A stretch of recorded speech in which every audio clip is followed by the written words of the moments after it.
Perfecto, pues muchas gracias. Primero quiero agradecer al Departamento de Recursos Humanos por esta iniciativa. A mí me parece bastante buena poder tener la oportunidad de pues, compartir experiencias, compartir conocimiento y creo que nos sirve a todos. Me presento, de los que no me conocen, soy Esteban Fernández, funjo como director comercial de DIRAM. Y el día de hoy queremos aprovechar este tiempo para poder hablar qué es DIRAM y qué es ITAF. Obviamente podemos tener una noción a muy grosso modo de pues, qué hacemos, cuál es la visión de la empresa y creo que también muy importante el cómo es que llegamos a donde estamos ahorita. Digo, con casi 30 años de experiencia, pues obviamente DIRAM no era lo que es ahorita cuando comenzó y creo que es importante aprovechar para repasar un poquito cómo ha venido evolucionando y cómo se ha venido adaptando a las situaciones. Hablando un poquito sobre la visión de DIRAM, nosotros queremos ser reconocidos como la primera opción en temas de compensación de potencia reactiva, calidad de energía y cumplimiento de códigos de red, ¿no? En México estamos posicionados como el número 1, en Norteamérica no. Entonces nuestra visión es ahora también ser reconocidos en Norteamérica como la principal opción, ¿no? Entonces digamos que de manera muy global esa es la visión de la empresa. Y muy importante, a veces como que responder a la pregunta ¿qué es DIRAM?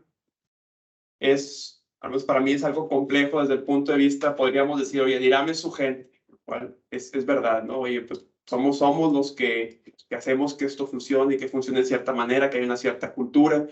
Y, oye, DIRAM es sus clientes que lo recomiendan, oye, DIRAM es su solución. Pues como que hay muchas posibles respuestas. Sin embargo, una que yo creo que nos puede ayudar para poder entender un poquito, más bien es cómo es que llegamos aquí.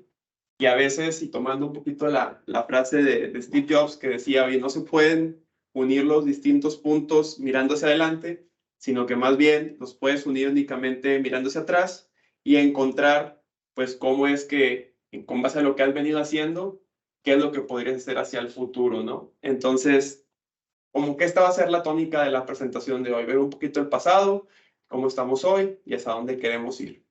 Entonces, bueno, esto, como ya sabrán, esto comienza en 1993 y no sé si alguien de aquí me pueda dar algo que recuerden que fue característico de más o menos principios de los 90, 92, 93, 94, algo que recuerden que sea característico, que nos dé contexto de qué estaba pasando en este momento en México, como que para entender el cómo es que empezó DIRAM. ¿Alguien?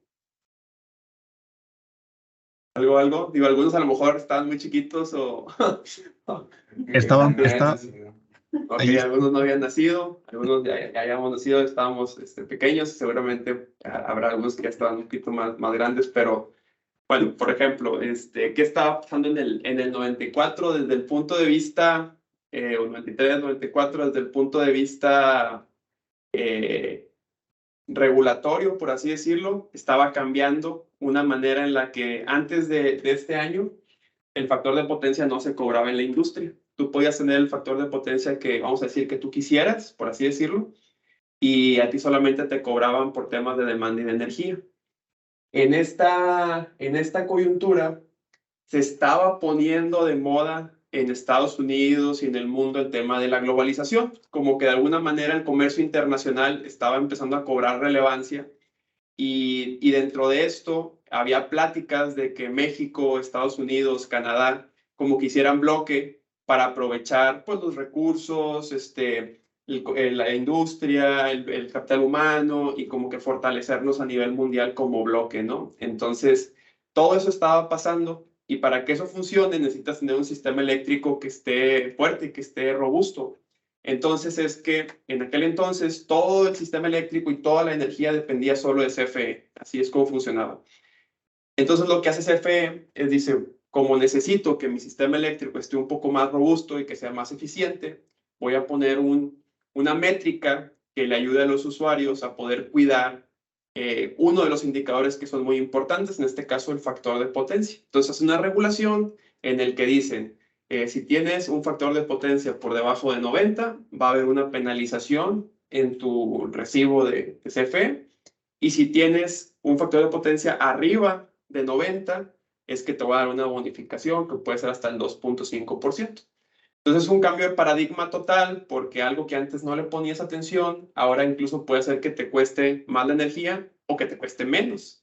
Entonces, en este contexto de un cambio internacional, de un cambio regulatorio, es que Luis Ramón, nuestro fundador, encontró esta barrera de entrada que dijo, esto no es tan sencillo de hacer. Él estaba explorando proyectos, como ver qué emprendimiento pudiera hacer que tuviera una cierta barrera de entrada, que no quien sea pudiera entrar a competir. Entonces, pues ¿qué fue lo que hizo? Identificó que había un cambio, se adaptó a ese cambio y luego encontró una diferenciación útil. Oye, ¿cómo me puedo diferenciar para que yo, siendo una empresa que de recién creación, que no tiene casos de éxito, que apenas está empezando y que soy un chavo porque tenía alrededor de 27, 28 años, si mal no recuerdo, pues que me compren, ¿verdad? Entonces lo que hace Luis es, empieza a hacer estudios para poder dimensionar y para poder seleccionar soluciones, pero estos estudios los empezó a hacer con simulaciones. Dirán fue la primera empresa en empezar a hacer simulaciones en software, que en aquel entonces, pues, estamos hablando de 1993, o sea, no teníamos la facilidad y la apertura a la digitalización que hay ahora. Entonces era un gran diferenciador porque no es lo mismo hacer tus estudios, tus proyectos a mano o con hojas de cálculo que hacerlo con software especializado. Entonces, pues, bueno, y hay un tema de ir a estudiar a Austin, ver qué opciones existen en el resto del mundo para hacer profesionalizar el servicio. Y es que dentro de otras cosas, el tema de que nuestras soluciones hayan sido simuladas por software fue un gran diferenciador en su momento a la hora de hacer ingeniería especializada, ¿no? Que fue este candadito que no le permitía a quien sea a entrar a este nicho. Hoy en día, obviamente, nuestra área que hace estudios y que hace ingeniería, pues bueno, es un monstruo, ¿verdad? Nada comparado con cómo empezamos. Podemos hacer estudios de cumplimiento de código de red, que por ejemplo es lo último en regulación de calidad de energía. O sea, me estoy adelantando un poco en el tiempo, pero es como para hacer cómo empezamos, cómo estamos ahora, ¿no? Entonces, en temas de ingeniería especializada, así empezamos. Y el día de hoy, pues bueno, manejamos distintos softwares, ¿no? El Easy Power, el ETAP, el DeepSilent, dependiendo de lo que necesitemos. Y pues somos líderes en estudios para código de red.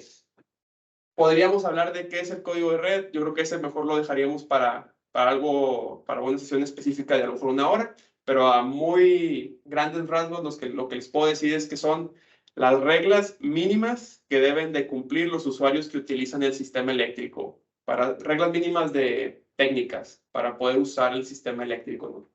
Entonces nosotros, para poder ver si los usuarios cumplen o no con estas reglas mínimas, pues tenemos que hacer mediciones que cumplan con ciertas características, tenemos que hacer ciertas evaluaciones con respecto a manuales y metodologías, tenemos que hacer simulaciones, lo hacíamos al principio, pero seguimos haciendo simulaciones con escenarios futuros, escenarios presentes y para comparar soluciones, y tenemos que entregar una solución de cómo, si algo no está cumpliendo con los requisitos mínimos, pues, ¿qué tendrías que hacer para cumplir? Que es obviamente lo que se quiere, ¿no? Entonces, gran parte de nuestro negocio depende del tema de código de red, ¿no? De los estudios estudios de código de red. Ahora, no nada más hacemos estudios de código de red. Por ejemplo, si algún usuario está cumpliendo con el código de red y sin embargo tiene problemas asociados a la calidad de energía, ¿qué quiere decir esto? Que su proceso de producción se detiene de manera no programada, o sea, cuando él no quiere que se detenga. Si equipos eléctricos se están quemando sin razón alguna, si está teniendo, si la vida útil de los equipos está durando menos debido a sobrecalentamientos, etcétera. Cualquier tipo de desempeño no ideal de su sistema eléctrico, nos dicen, oye, como doctor, por favor ven a revisarme y hazme análisis y dime cuál es mi enfermedad, por así decirlo. Entonces, los estudios de calidad de potencia, haciendo una analogía, pues sería un poco como sacar sangre, ¿no? O sea, hacemos mediciones, que sería como sacar sangre, y después acá en el laboratorio, pues vemos qué encontramos, a ver si hay algún parámetro que se esté comportando de manera atípica, para posteriormente darle la receta de lo que necesita hacer para curarse, ¿no? Haciendo la analogía con lo médico, ¿no? Entonces también usamos CITAP, usamos Big Silent y hacemos estudios de calidad de potencia. Los estudios de estado transitorio, digamos, vamos, para hacer la analogía, sería como yéndonos a un super zoom, como que imagínate que lo queremos ver a nivel molecular o ya a nivel casi de ADN, pues es ver la forma de onda. O sea, si con el primer análisis superficial no alcanzamos a ver qué te está pasando, eso quiere decir que a lo mejor lo que te pasa no te está pasando constantemente. O sea, no es algo no es un síntoma que se vea en todo momento, sino que va pasando a veces, cuando se dan ciertas circunstancias. A eso le llamamos estado transitorio, o sea, que no es periódico, simplemente pasa. Una descarga atmosférica o algún recierre de algún equipo. Son cosas que suceden en distintos periodos y que tienes que estar midiendo siempre para poder ver cuándo se dio esa anomalía. Y una vez que la detectas, pues tenemos que hacerle zoom y zoom y zoom y zoom a la onda para ver qué pasó. Entonces, esos estudios súper especializados también los podemos hacer el día de hoy. Dentro de otros servicios especializados que hacemos son los estudios de cortocircuito, coordinación de protecciones, que esto, a muy grosso modo, y para los que no somos tan técnicos a lo mejor, es ver la manera de estar seguros que, por un lado, todos los equipos cuya función es desconectar las cargas ante alguna posible falla o algo para que la falla no se siga proliferando, lo hagan de manera correcta y de abajo hacia arriba. De nada te sirve tener un medio de desconexión. Vamos a suponer que en tu casa falla el tostador, pero se te desconecta tu switch principal y te quedas sin luz toda la casa. Pues como que tú lo que quisieras es que si falla el tostador, nomás se quede sin energía el tostador, no toda tu casa, ¿verdad? Y en todo caso, pues que se te quede sin energía la cocina, no toda la casa, o si en todo caso el primer piso, no toda la casa. Y así nos podemos ir viendo, es una analogía. Acá sería lo mismo, o sea, vas teniendo pasos en los que tú esperas que si no actuó bien, pues por lo menos desconecta el que sigue superior, aguas arriba.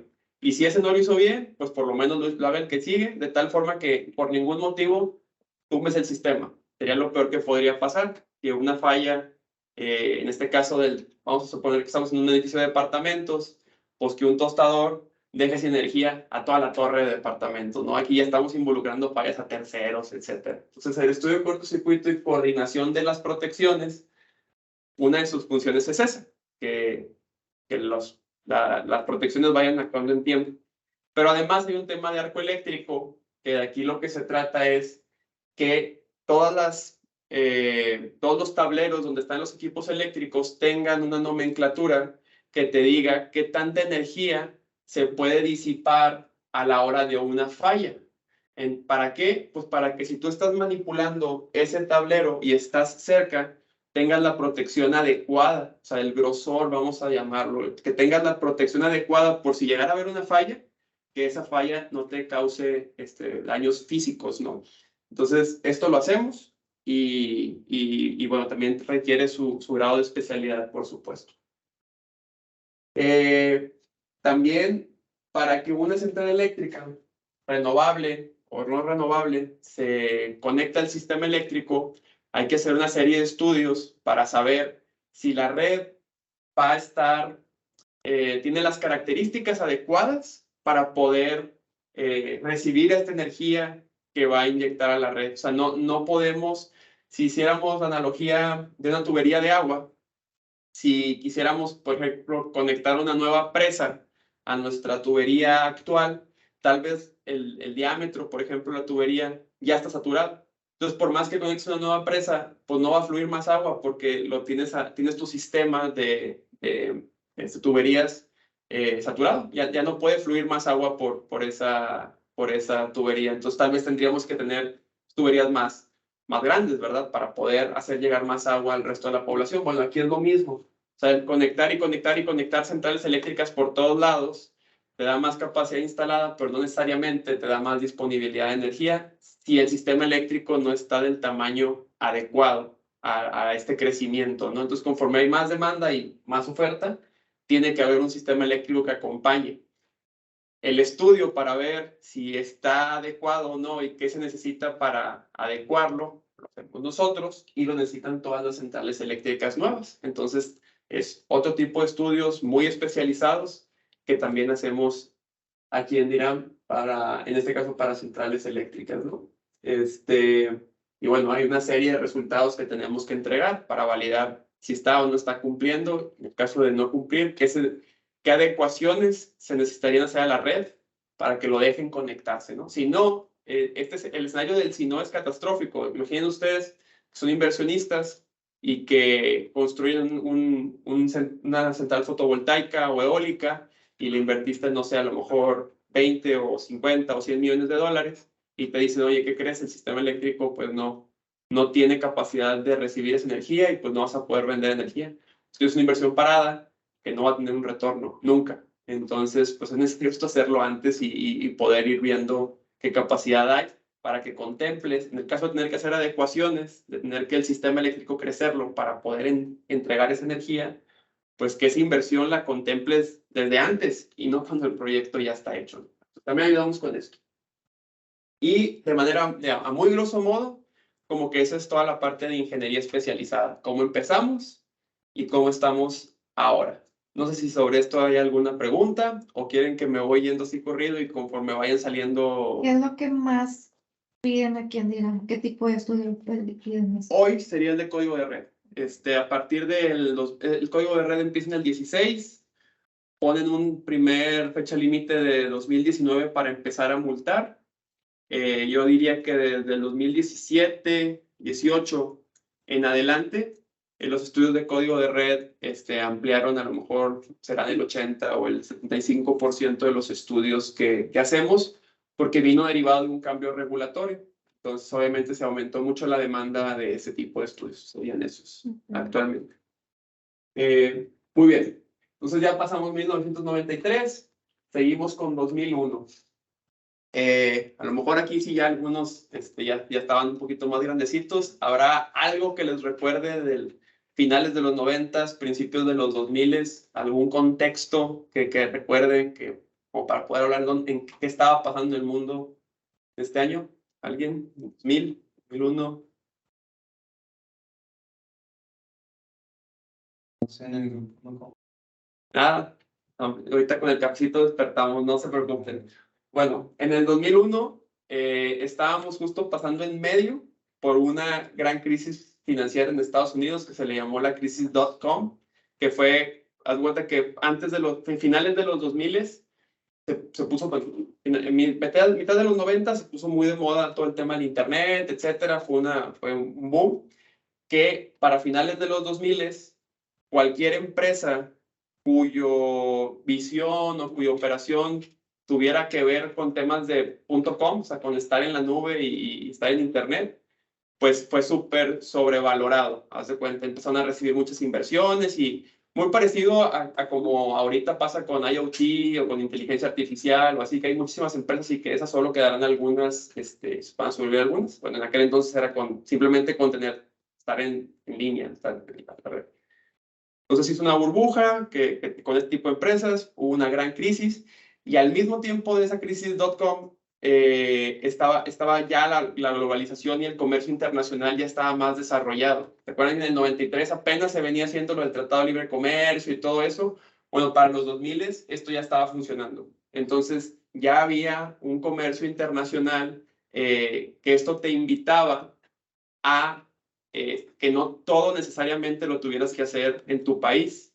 Digamos que podías tener una planta en alguna otra parte del mundo o podías comprar de otra parte del mundo e integrar. Entonces, en este contexto en el que hay que buscar ideas creativas para salir adelante en un contexto que a lo mejor no es muy favorable porque está habiendo problemas, obviamente en 2001 también estamos hablando de tema de la guerra, cuando el tema... Luis también. Ah, Dice Enro. El tema de Enron, el tema de los fraudes de Enron, estamos el tema petrolero cuando la guerra de Irak, el tema de las Torres Gemelas. O sea, el contexto internacional es un contexto difícil, o sea, era un contexto no sencillo. Y sin embargo, estos contextos normalmente nos invitan a, número uno, que habíamos dicho, identificar el problema. Número dos, Analizar. aceptarlo, exactamente, aceptarlo. Decir, oye, pues esto es lo que es. Y luego vamos a hacer una diferenciación útil. Entonces, ¿qué hacemos en DIRAM? Oye, pues estamos en un contexto globalizado y necesitamos ser más eficientes. Vamos a empezar a integrar nuestras propias soluciones. Antes de aquí, lo que hacía DIRAM era más una labor de estudios para ver qué se necesita poner, pero de comercialización. Digamos que le comprábamos los equipos ya hechos a alguien más y nosotros nada más los vendíamos. Entonces la visión de Luis fue, ¿cómo agregamos más valor a la solución? Bueno, vamos a aprovechar esto, vamos a empezar a comprar las cosas sueltas de otras partes del mundo, vamos a integrarlas nosotros mismos. Entonces eso obviamente hace que participes en más, le das más valor al producto, te quedas con más margen de utilidad y puedes crecer más aún y en la situación, ¿no? Entonces, al día de hoy, tenemos un departamento completo de proyectos que ejecuta hace proyectos tipo llave en mano. Eso quiere decir que el 100% del alcance está de nuestro lado. Y ya lo hacemos no solamente para la industria, sino para la generación renovable. También hacemos proyectos para utilities, que es el sistema eléctrico, digamos, así se llaman utilities. Y normalmente hacemos este tipo de proyectos para resolver problemas de bajo factor de potencia, distribución armónica, fluctuación de voltaje, desbalance de voltaje. General es calidad de energía. Principalmente el tema de la compensación de reactivos, que es lo del factor de potencia. Si se acuerdan, empezamos con factor de potencia, seguimos con factor de potencia, nada más que cada vez hacemos más cosas y agregamos más valor. Entonces, proyectos llave en mano. ¿Qué involucra un proyecto llave en mano? Involucra el diseño conceptual, la ingeniería de construcción, el ensamble, las pruebas de los equipos, la logística para llevarlo hasta el sitio, la instalación, el comisionamiento y la entrega, ¿no? Entonces es todo el proyecto y eso ya lo hacemos el día de hoy. Esto nos ha permitido poder trabajar con la industria más grande del país. Entonces, a lo mejor si entramos hace un par de años o hace 5 años, nos podría ser muy normal que nuestros clientes sean pues Ternium de Acero, Altos Hornos, Imex, Cemex, Lala. Bueno, pero te aseguro que en el 93 cuando empezó Luis ni loco pensaba que el día de mañana le iba a comprar un monstruo de estos, ¿verdad? Ni siquiera te permiten ser proveedor si no cumples con unas ciertas características, una cierta antigüedad, un cierto músculo financiero que te permita financiar estos proyectos. A lo mejor ustedes no lo saben, pero estos proyectos normalmente el cliente te lo paga a 90 o a 120 días. Imagínate que tú fueras un emprendedor, que tú haces todo tu trabajo y que se tardan 3 meses en pagarte. Entonces tú ya hiciste todo lo que tenías que hacer, ya compraste los equipos, ya los pusiste y te pagan 120 días después si es que no salen con algo, ¿no? Entonces eso hace que no quien sea pueda atender clientes de este tamaño porque necesitas tener un cierto músculo financiero que te permita seguir operando, pagando nóminas, pagando gastos fijos y todo. Sí, esos 120, 90 días que son normales en la industria de este tamaño, ¿no? Entonces, bueno, actualmente ya resolvemos los problemas más complejos de calidad de energía de la industria más compleja en el país. Y bueno, todo esto fue un proceso que ha venido desde que decidimos también hacer los proyectos integrados, comprar partes en otras partes del mundo a los mejores precios, integrarlos nosotros y ponerlos en el sitio para resolver problemas. Esa parte es muy importante, para resolver problemas. Ahora bien, 2008. Esta ojalá que sí me tiren un dato, porque ya está más cerca. ¿Qué se acuerdan? ¿Qué estaba pasando por ahí en 2008? ¿Cuál era el contexto regional, mundial, qué estaba pasando en el 2008? ¿Alguien se acuerda? ¿Quiere participar? ¿Nadie? ¿Nadie de plano? La pista. Bueno, en el 2008 hubo, sin contar la Gran Depresión, la peor crisis financiera de la historia. Debido a un tema, igual hay películas de Netflix lo pueden ver, o hay libros que hablan al respecto. El chiste es que, por ciertos temas crediticios del sector inmobiliario, se le empezó a dar crédito a gente que no podía pagar, estos créditos empezaron a ser no pagados, y por una serie de instrumentos financieros que crearon una cierta burbuja inmobiliaria, hubo un colapso no solamente en la industria inmobiliaria, sino en el sector bancario, que ese fue el principal problema, empezaron a quebrar bancos. Entonces, fue un contexto horrible, o sea, si pongan fotos, crisis 2008, y mucha gente se quedó desempleada, hubo un contexto horrible, ¿no? Y eso, al momento de que los bancos están quebrando, el tema de qué hacer con tu dinero se vuelve súper importante, el tema de la liquidez. O sea, tú lo que quieres es tener tu dinero no invertido porque no sabes si te lo van a regresar, ¿verdad? Tú lo que quieres es traértelo para acá, entonces empieza a haber problemas de liquidez, empieza a haber temas de liquidez, se vuelve muy complejo el tema de la liquidez, y más porque al haber crisis, pues obviamente el crecimiento económico de los países pues no es el que queremos, y si no hay crecimiento económico no hay proyectos, si no hay proyectos pues tienes que ir a, como decimos, a corretear la chuleta como se pueda dar, ¿no? Entonces volvemos a lo mismo, un contexto internacional complejo que cambia las reglas, que te hace ¿qué? Número uno es identificarlo, aceptarlo y buscar una diferenciación útil. ¿Qué fue lo que hicimos en 2008? En realidad se venía haciendo desde el 2001. O sea, el contrato por desempeño no nace en el 2008. El contrato de desempeño prácticamente nace más pegado a los 2000. Sin embargo, hacíamos contratos por desempeño con proyectos, con empresas más chicas. No se nos había ocurrido, la filosofía era, hoy tienes una multa, estás en el 85 factor de potencia, dirán pone el dinero, dirán pone la solución, y hasta que ves el ahorro, en unos ciertos meses, ese ahorro lo dividimos, una parte para ti, una parte para mí para pagar el proyecto, y después de 24 meses, el proyecto ya es tuyo y el 100% del ahorro es tuyo. Entonces tú nunca pusiste dinero, simplemente algo que le estabas pagando a CFE, ahora una parte se la das a Dirán, la otra la dejas de pagar y te la ahorras, corriges el factor de potencia y 24 meses después, el 100% del ahorro es para ti, ¿no? Entonces eso empezó con proyectos chiquitos, Dirán siguió creciendo, y para 2008 ya teníamos un poco más el tamaño para financiar no solamente proyectos con multa, sino por ejemplo, oye Eternio, tienes 95, o sea, no tienes multa, ya estás bien. Pero si yo te llevo a 99, podrías tener a lo mejor otros 200,000 pesos mensuales sin hacer nada. Simplemente dame la oportunidad de poner este equipo, de llevarte a 99 y te vas a ahorrar por 200,000, 2,400,000 al año. Entonces, en un contexto en el que la industria a lo mejor no tenía la liquidez para ellos comprar de contado los proyectos, pues fue que se nos ocurrió decir, oye, vamos a ver la manera de que aún y que no tengan liquidez, pues nos sigan comprando, porque pues si nos dejan de comprar desaparecemos, ¿verdad? Entonces, ¿cómo nos adaptamos? Con el contrato por desempeño. Y esto viene, pues estas ideas vienen cuando tu enfoque está orientado al cliente. A ver, ¿por qué no me están comprando? ¿Es porque no confían en mí? ¿Es porque no creen que tengan un problema? ¿Es porque no tienen dinero? O sea, ¿cuál es la barrera que tengo que taclear?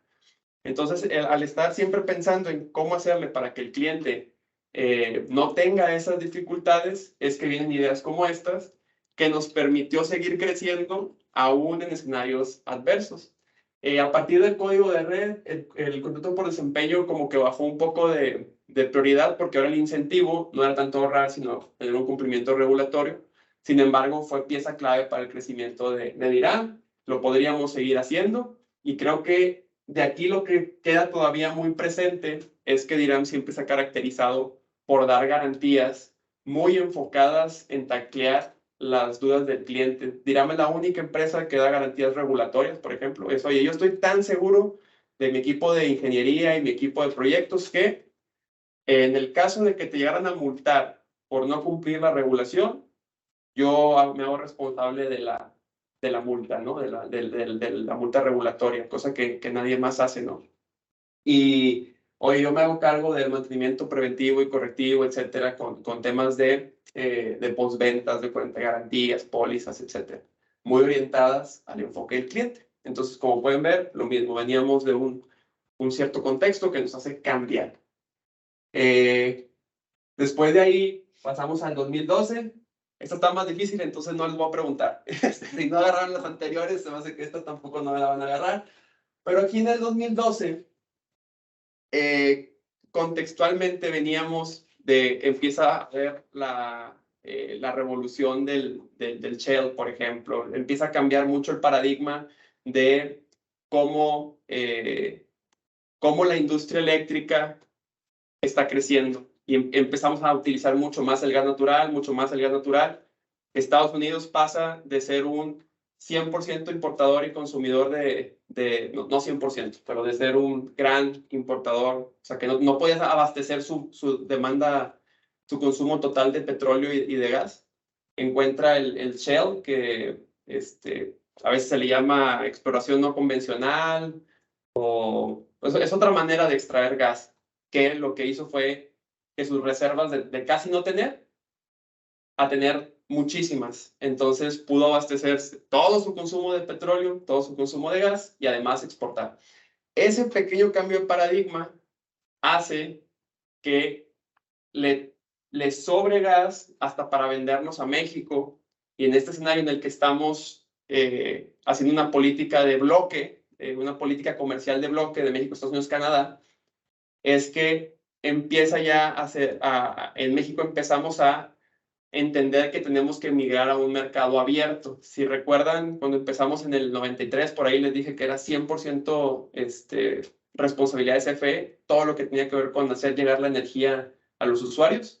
Aquí ya estamos pensando en que tenemos que a lo mejor cambiar un esquema mixto en donde la iniciativa privada pueda invertir para desarrollar los temas, ahora aprovechando que hay gas en la zona. Antes no había, ahora sí había gas en la zona. Entonces, como dijimos, tener gas y tener generación no es suficiente si tu sistema eléctrico no está preparado, ¿verdad? Entonces, se juntan dos cosas. Se junta que el sistema eléctrico empieza a tener inversión por parte del gobierno para poder desfogar toda esta nueva energía que queremos tener para poder desarrollarnos como bloque geopolítico, pero al mismo tiempo, el tener más gas hace que el gas sea más barato, y eso, junto con un conflicto con los países árabes, hizo que el precio de la energía se empezara a bajar mucho. No en 2012, pero entre el 2012 y el 2016, ese periodo, 2014, 2015, el precio de la energía empezó a bajar mucho. Y si recuerdan, lo que se convirtió en nuestra fortaleza, que era el contrato por desempeño, y que el contrato por desempeño cobra en función de ahorros, si la energía cuesta menos, el ahorro es menos, aunque tu equipo se comporte igual. Entonces estábamos empezando a recibir menos dinero por el mismo trabajo. ¿Sí me explico? Entonces, oye, ¿qué hacemos en un contexto en el que las cosas afuera están cambiando, en el cual lo que era tu supernegocio ahora está generando menos? ¿Qué hacemos? Identificamos el problema, lo aceptamos y buscamos una diferenciación útil, ¿no? En este caso, entrar al sector utility, que es donde estaba viniendo la inversión, no es nada fácil, porque para entrar a este nicho estás compitiendo contra transnacionales. O sea, estábamos compitiendo con General Electric, con Alstom, con a lo mejor un Siemens, etcétera. Son empresas mundiales de miles de empleados que tienen todo el capital del mundo, que tienen toda la historia del mundo. Y pues, por más que en México ya teníamos un cierto renombre, pues competir contra estos monstruos es complicado, ¿no? Entonces, ¿qué fue lo que hicimos? Es ver la manera en la que qué partes de las licitaciones contenían la mayor parte del precio para buscar la oferta más competitiva. Y a pesar de ser un mercado súper complicado y contra monstruos, de veras les pusimos una muy buena, o sea, nos llevamos una gran parte del mercado que nunca nos habían dejado entrar, y a base de encontrar la estrategia comercial adecuada y los candados técnicos adecuados, pudimos llevarnos cientos de megabares. Por aquí lo podrán ver. Aquí están.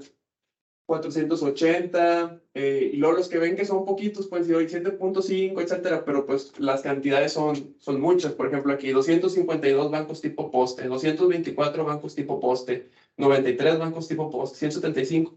Serán licitaciones muy grandes. Entonces, pues para Dirán fue un gran cambio de paradigma el decir, antes vendíamos prácticamente por industria, aquí es industria, y también a CFE, que era el gobierno, ¿no? Y peleando contra los monstruos más grandes.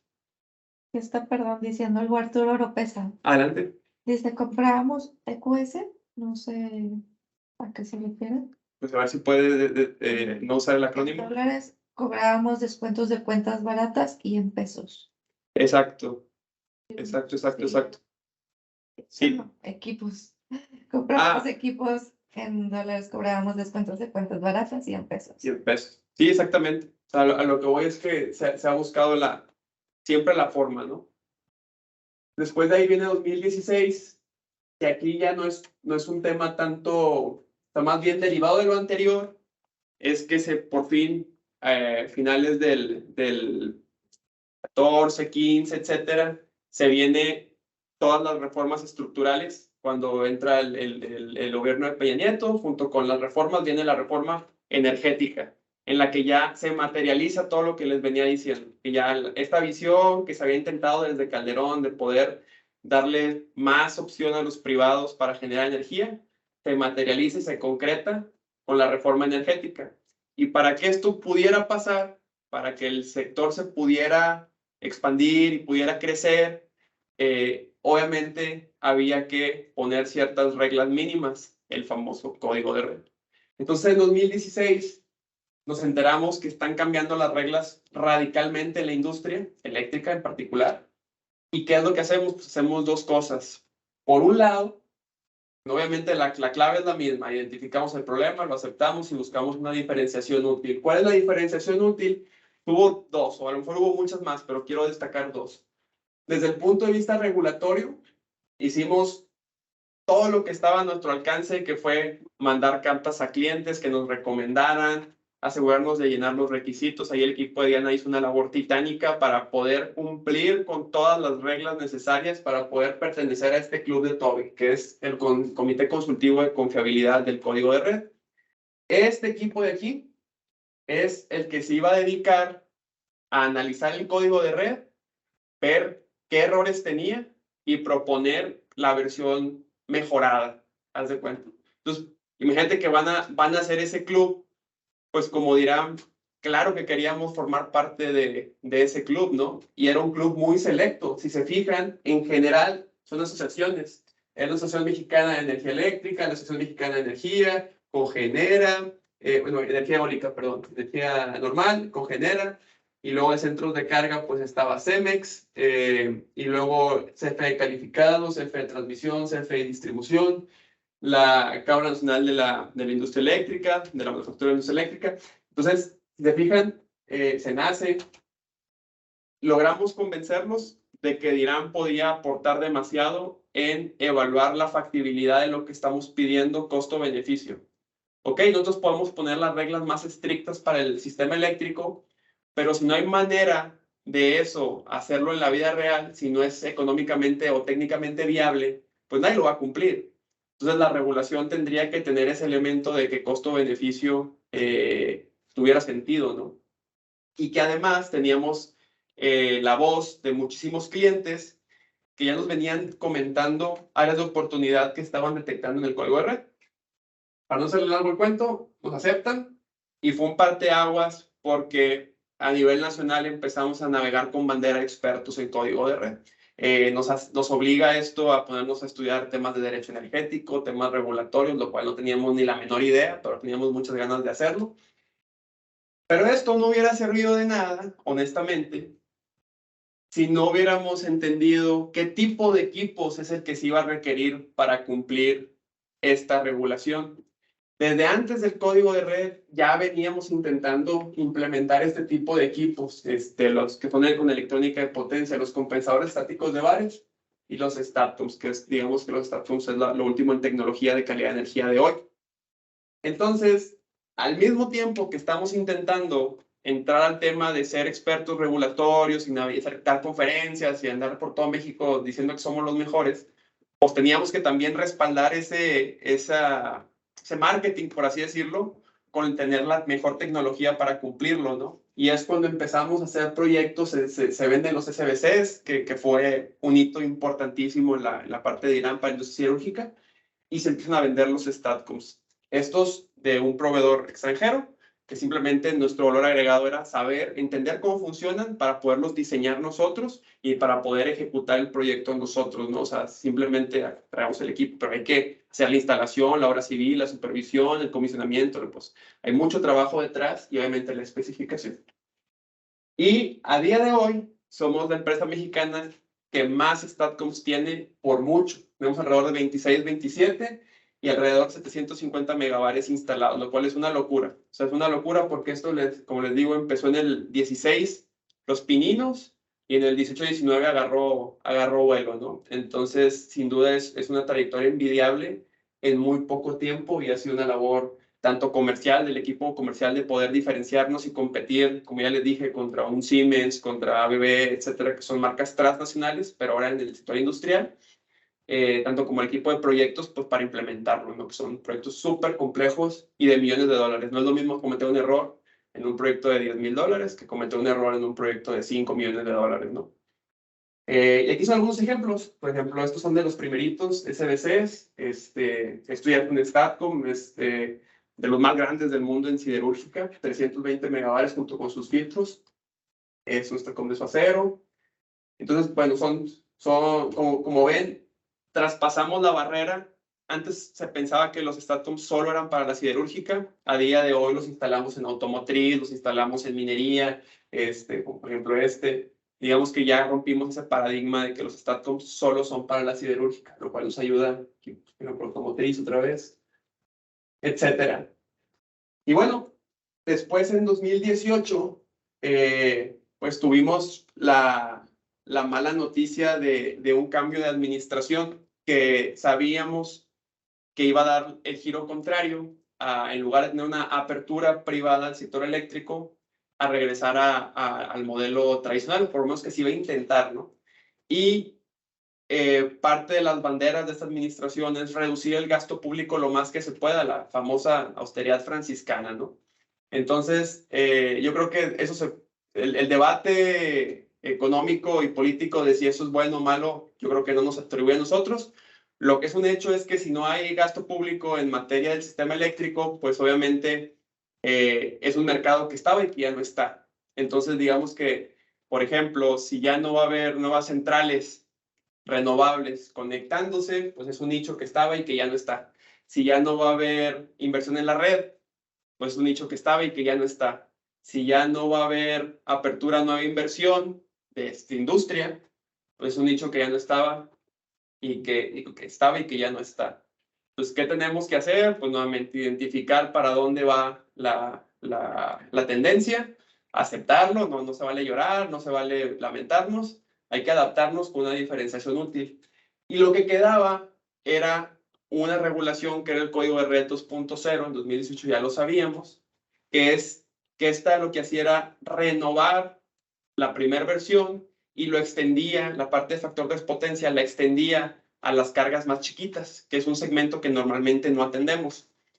El tema con las cargas más pequeñas es que difícilmente las puedes atender de manera directa. Digamos, imagínense si habrá 1,000 centros de carga grandes en alta tensión, pues a lo mejor hay 50,000 en media tensión. Entonces no tenemos la manera en IRAM de directamente irle a tocar la puerta a 50,000 plantas. No existe, no podemos crecer a ese ritmo. Entonces ahí lo que tienes que hacer es buscar canales de venta que te acerquen a esos clientes. El tema que con los canales de venta es que ellos lo que van a procurar es que tú seas un fabricante. Como que si tú lo que haces es integrar, los canales de venta a lo mejor no ven demasiado valor agregado. En cambio, cuando tú eres el fabricante de la solución, pues por supuesto que te quieren integrar a su portafolio de productos que manejan. Entonces tomamos la iniciativa de reforzar el tema de la manufactura de productos propios y la apertura de canales de venta en vista de que se podía venir con la nueva administración un escenario complicado, complejo. Eso a día de hoy nos permite tener toda la gama de productos completita. O sea, podemos ver productos propios como por ejemplo una APF de 100 amperes, que en kVR serían como 80 kVR, que antes ni locos vendíamos, más bien cuando nos acostumbramos a los proyectos grandes, pues ya no queríamos ver 80 kBR. Por supuesto que cuando empezó Luis, los 80 kBR, véngase, todo suma. Pero conforme la empresa va creciendo, pues va seleccionando mejor el tipo de cliente.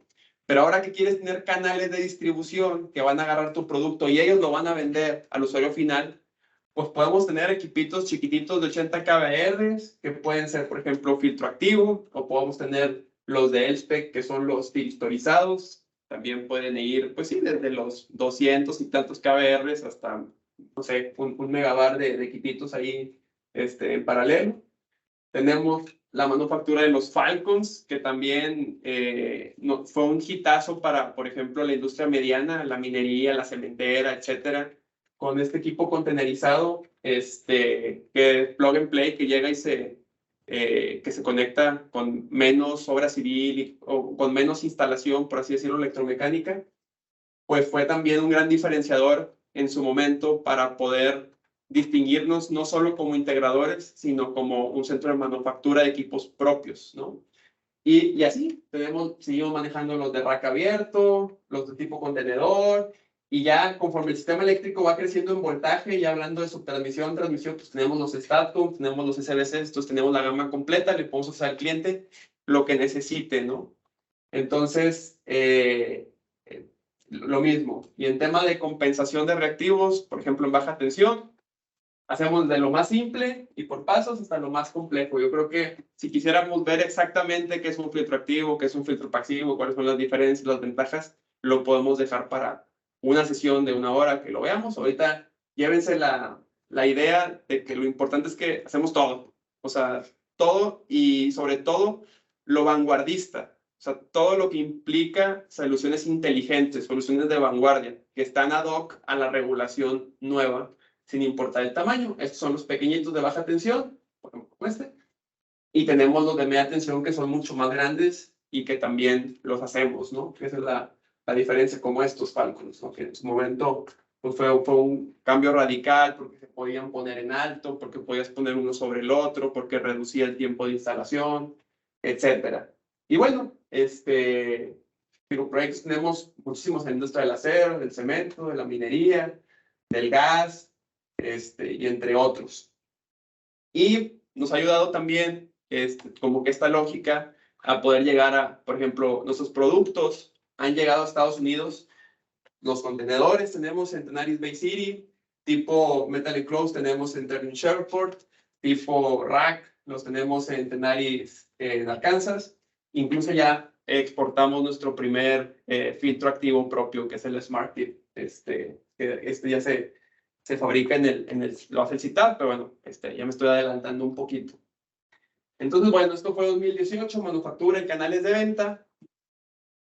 Bien, en el 2021 viene otro gran cambio radical para DIRAM, otro hito muy importante, que viene de un contexto en el cual seguramente así como a principios de los 2000, lo que estaba de moda era el comercio, la apertura total del comercio internacional, y eso empezó a generar el comercio offshore, que es, oye, algo que necesito aquí, pues a lo mejor lo fabrico en China y luego me lo traigo, etcétera, ese comercio internacional. Últimamente ha habido choques geopolíticos que han hecho que el mundo se esté tendiendo a dividir en dos, otra vez, o sea, en lugar de estar abierto y comercio internacional, todos con todos, como que está en una tendencia, y esto viene pues, obviamente muy de la mano por temas políticos, pero también por el tema de la pandemia. Viene la pandemia, se cancela el tema del comercio internacional, por ejemplo, de los barcos que traen contenedores, etcétera. Empieza a haber demoras de la logística, empieza a haber desabasto de productos y eso hace que los precios aumenten. Y luego al mismo tiempo empieza a haber conflictos relacionados al tema energético, en el que a lo mejor Europa dependía del gas de Rusia, pero como están peleados, pues Rusia le puede cerrar el gas en cualquier momento y hace que el precio suba. Entre muchos, hay muchas razones que explican que haya una tendencia a que el comercio internacional se empiece a cambiar esta tendencia a algo que se le conoce de muchos nombres. Yo lo conozco como proteccionismo multilateral, que es como decir, oye, nos hacemos dos equipos y entre esos dos equipos nos protegemos del comercio con el otro, ¿no? Pero la manera en la que seguramente más lo escuchan es el nearshoring, que es, oye, yo no quiero depender de terceros para poder tener mi cadena de suministro completa. O sea, yo no quiero que mi cadena de suministro dependa de algo que está en India o de algo que está en China o de algo que está... Y eso está haciendo que uno de los principales consumidores del mundo, como Estados Unidos, no el principal, pues esté necesitando que su cadena de valor, su cadena de producción y de suministro esté de este lado del mundo, no en Asia o en India.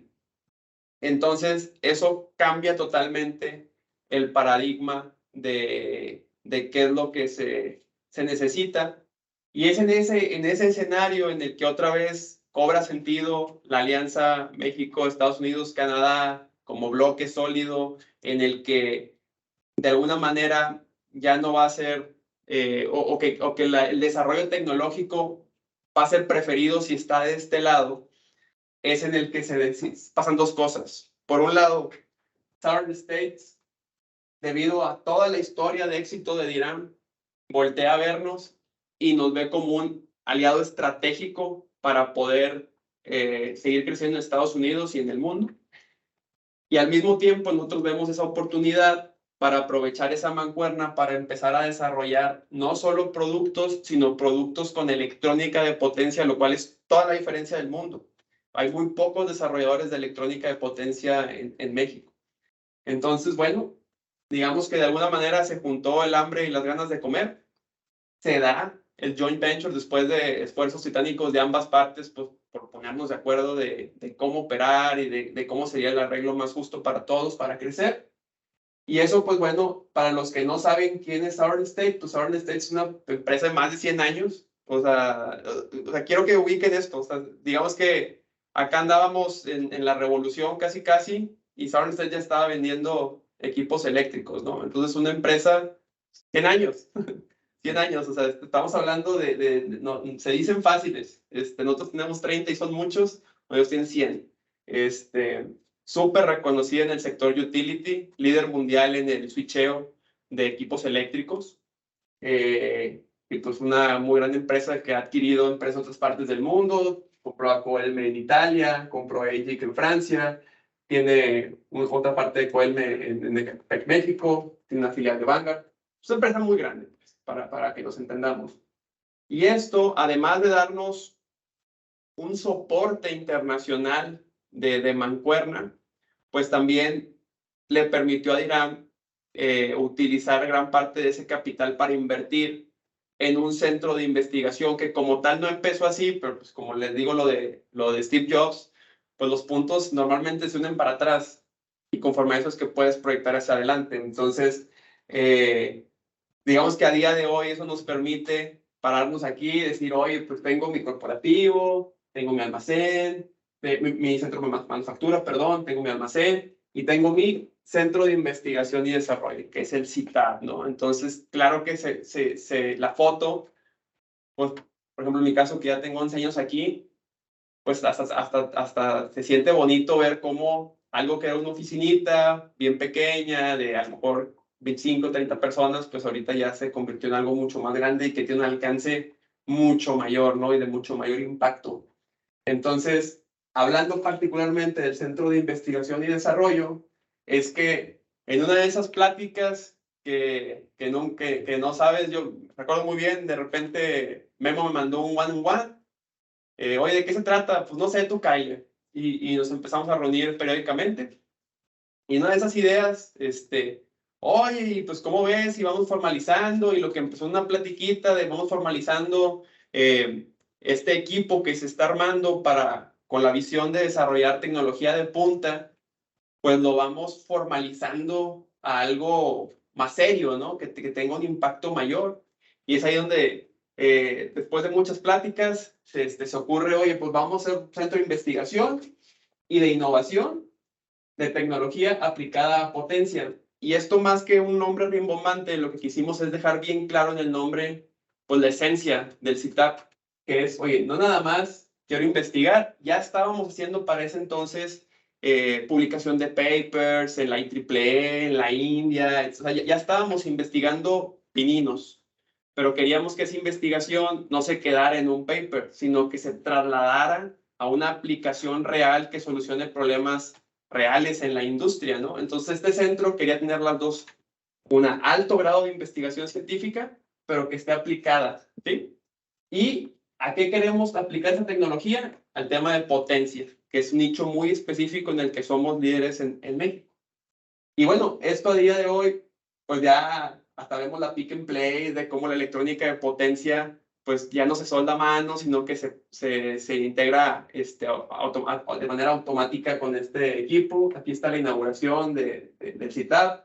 Yo esperaría que para estas alturas del partido ya todos lo hayan visitado. Si alguien no lo ha visitado, dése la vuelta y con Memo y con su equipo. La verdad es que está impresionante. Tenemos equipos para probar nuestros APFs, tenemos equipos, los osciloscopios, etcétera, para poder estar pues, haciendo las pruebas e innovando en materia de calidad de energía, más los equipos para poder hacer nuestras propias tarjetas de electrónica de potencia desde cero, ¿no? Entonces, ¿por qué CITAP? Entonces, oye, ¿qué fue lo que estaba pasando y por qué convenimos que valía la pena formalizar este centro de investigación? Y como ya lo venimos platicando, pues la energía es complicado que el mundo siga creciendo sin utilizar más energía. Es complicado. Todo el crecimiento requiere de energía. Y dentro de las tendencias para lograr que esta energía no solamente se suministre, sino que se suministre con menos emisiones o hipotéticamente con cero emisiones eventualmente, más bien, es que hay ciertos sectores que son necesarios para que esto se pueda lograr. Ya lo sabemos, ¿no? Una transición de energías limpias renovables, tema de la generación distribuida y las microredes, las redes inteligentes, que obviamente no es lo mismo, tema de eficiencia energética e industria 4.0, el tema de electromovilidad. Todos estos mercados son mercados que no solamente están creciendo ahorita, sino que su proyección de crecimiento sigue en boga, ¿no? Hacia el futuro. Y todos estos mercados transversalmente tienen la necesidad del desarrollo de soluciones de medición y control inteligente mediante IoT, el tema de inversores, electrónica de potencia y el tema de almacenamiento de energía.